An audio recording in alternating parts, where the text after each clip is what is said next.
Sa pagtatapos na ng ating huling video kung saan nakilala na ni Jinwoo si Lydia, na ang Monarch of the Beginning ay i-review naman natin ang susunod na episode o ang chapter 138 sa manhwa ng solo leveling. Ito nga pala si JB Habi, sit back and relax and enjoy the video. Nag-umpisa ang eksena na wika ni Lydia, di ba nasabi ko na sayo na naghahanda sila ng isang digmaan, ang mundo nyo ang magsisilbing battlefield laban sa mga Monarch. Wika ni Jinwoo, hindi ko maintindihan bakit kayo nagpapadala ng mga halimaw sa mundo namin para maging lugar ng digmaan. Nagulat naman si Jinwoo sa sagot ni Lydia na, simple lang, pinaplano nilang maglagay ng magic energy sa mundo nyo. Kung ang mga halimaw na lumalabas sa gate ay isang sakuna, ang magic energy na galing dito ay isang blessing. Iyan ang naisip hindi lamang ng mga hunter, pati na rin karamihan sa mga sibilyan. Ang mga mana stone o ang mga magic gems ay nagtataglay ng magic energy kaya ito ang pinakamagandang pagkukunan ng enerhiya. Sa isip ni Jinwoo na isa pala ito sa mga hakbang para sa paghahanda ng digmaan.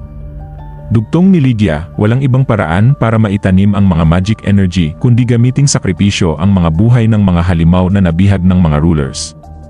Ang magic energy ay patuloy na lumalakas dulot ng mga taong pumapaslang ng mga halimaw.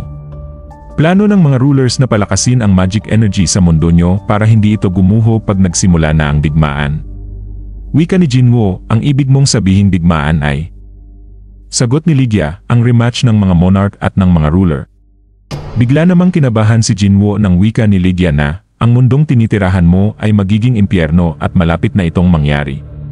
Dugtong nito, wala na tayong natitirang oras, wala sa mga rulers o mga monarch ang tutulong kung nalaman nilang nagkaroon tayo ng ugnayan at posibleng ang mga rulers ay kumikilos na. Tanong ni Jinwoo, bakit parang pinaparinig mo sa akin na ako ang pakay nila? Sagot ni Lydia, kung ganon wala ka pa talagang alam. Dugtong nito, ang tinataglay mong kapangyarihan ay hindi talaga sayo. Napunta lang ang kapangyarihan na yan dahil ang orihinal na may-ari niyan ay pinagtaksilan ang mga rulers, kaya ngayon kalaban ka na ng mga rulers at ng mga monarch. Dugtong nito, pero ipinapangako ko na kakampi mo ako at lalaban sa tabi mo, kaya pakawalan mo ako. Nag-isip naman dito si Jinwoo. Wika nito, kung tutulungan mo ako, di ba mas madali kung maging isa ka na lang sa mga shadow soldier ko? Bigla namang nakaramdam ng takot si Lydia nang makita ang imahe ng dating Shadow Monarch kay Jinwoo. Wika ni Lydia, ang mga rulers at mga monarch ay isang spiritual form, kaya kung sakaling mamatay ang aming mga spiritual na anyo ay hindi pwedeng maging Shadow Soldier. Dugtong nito, sapat na ba yun sa'yo? Tutulungan mo na ba ako ngayon? Nilabas naman ni Jinwoo ang kanyang dagger, pero sa isip nito na, naiintindihan na niya ang sitwasyon. Pero parang may mali at parang may nakaligtaan pa siyang isang bagay. Wika ni Lydia, pakiusap pakawalan mo ako sa mga kadenang ito.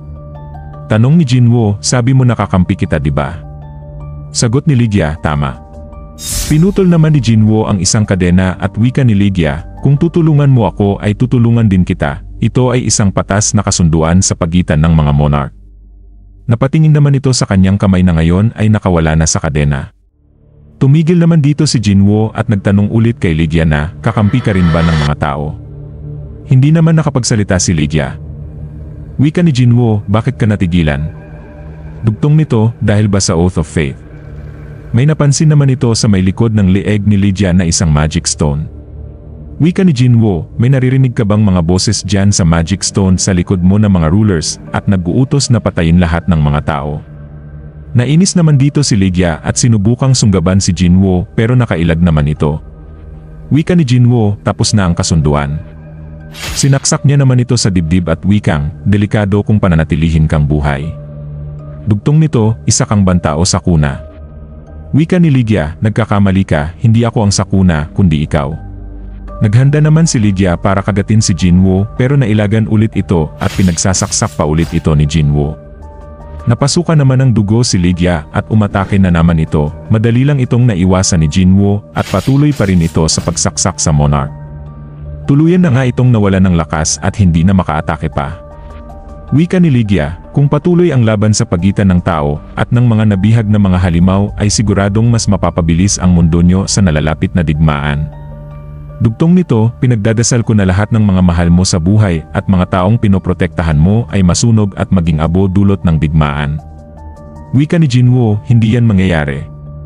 Tuluyan na ngang pinutol ni Jinwoo ang leeg ng Monarch. At nag-alerto naman ang system na ang dungeon boss ay natalo na.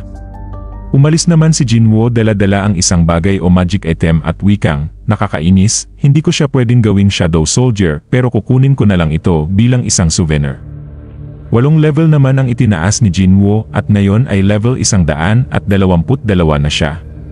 Nalipat naman ang eksena sa Amerika, sa isang mansyon at isang helicopter ang lumapag dito. Wika ng lalaki na, hindi ko inaasahan na may bisita pala ako sa araw na ito. Ito ay si Christopher Reed na isang national level hunter sa Amerika. Wika nito, long time no see, Vice Director at Madam Selner. Wika ng Direktor, may importante kaming dapat italakay sa'yo, maaari ka bang makausap?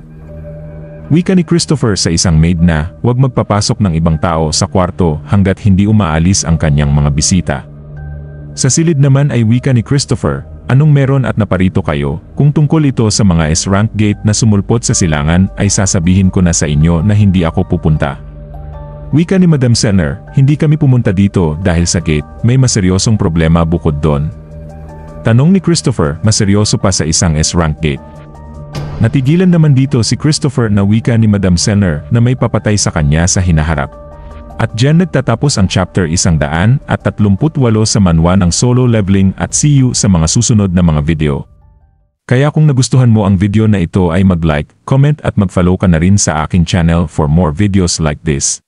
Muli, ito nga pala si JB Habi, maraming salamat at peace out.